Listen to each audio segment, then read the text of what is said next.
to all. Today I'm standing before you all to tell a few words on the topic peace of mind. Peace of mind, it is very important even if you want to drink a cup of tea or if you want to do any other work.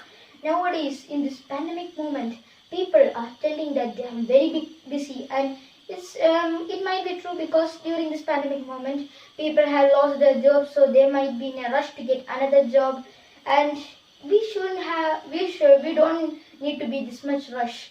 Peace of mind, it is very important. Even if you want to do anything, any sort of work, peace of mind is very important. And this can be obtained mainly through yoga and meditation. It makes your mind very clear, and you are able to focus on other things very easily if your mind is calm. So some of you might be confused. So let me tell you one or two incidents that happened in Vivekananda's life to tell you how you can overcome this stress and all. And if you have read something about Vivekananda's life, then you might be knowing a lady called M.R. Kar. Yes, she was an opera singer during Swamiji's time. She was a very famous woman, and she would have all the luck and fortune that a young human being could have. But she was very depressed, and like all the other celebrities are, and she had lost her daughter, which made her feel very sad. And she tried to commit suicide 4 times and failed, and it was another depression for her. So somebody had told her that there is a monk, and she went there. And Vivekananda was an audacious leader. He had something in his hand. As soon as the girl entered the room, Vivekananda looked up and told, "My child, why are you carrying such disturbing environment? Be calm."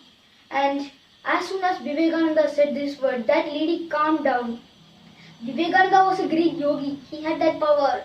And she told to many people like this, I met a monk who carried all the sorrow and pain from my life. And the same thing happened to Rockefeller. You know Rockefeller. He was one of the greatest donators of his time. He was the Bill Gates of his time. He wasn't the richest man in America, but still he was the Bill Gates of his time. Rockefeller had a lot of wealth and all, but he was not satisfied with it. And somebody had told him a monk has come nearby. And he said, "I don't believe in this monk and all." But still he went there because no other reason. Because no other solution to his problem. And he went there, he went to the painting room, but Vivekananda was not there. He was in the reading room, and Rockefeller brushed aside the butler and went into Vivekananda's room.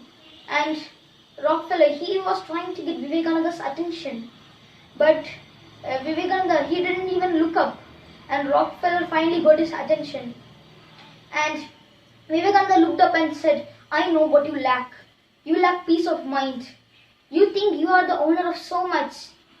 You remember that you are not the owner of your wealth. You are the custodian. It is meant to be given away."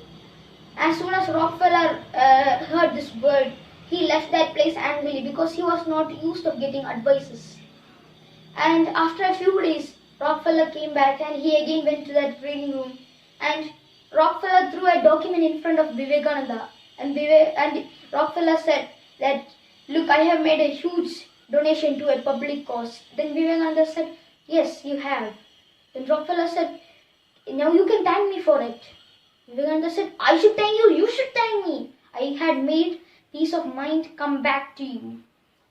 And like this, Rockefeller went, and he became one of the greatest donators of his time. He kept on donating, and in his last 4 years of his business, he gave his property to his son, and he lived happily ever after. So from this, you can understand how important peace of mind was to Miss Lady M.R. Kar and Rockefeller. And if you have peace of mind, you can also become great people like Rockefeller became. So I'm concluding my speech by saying that peace of mind, it is very important.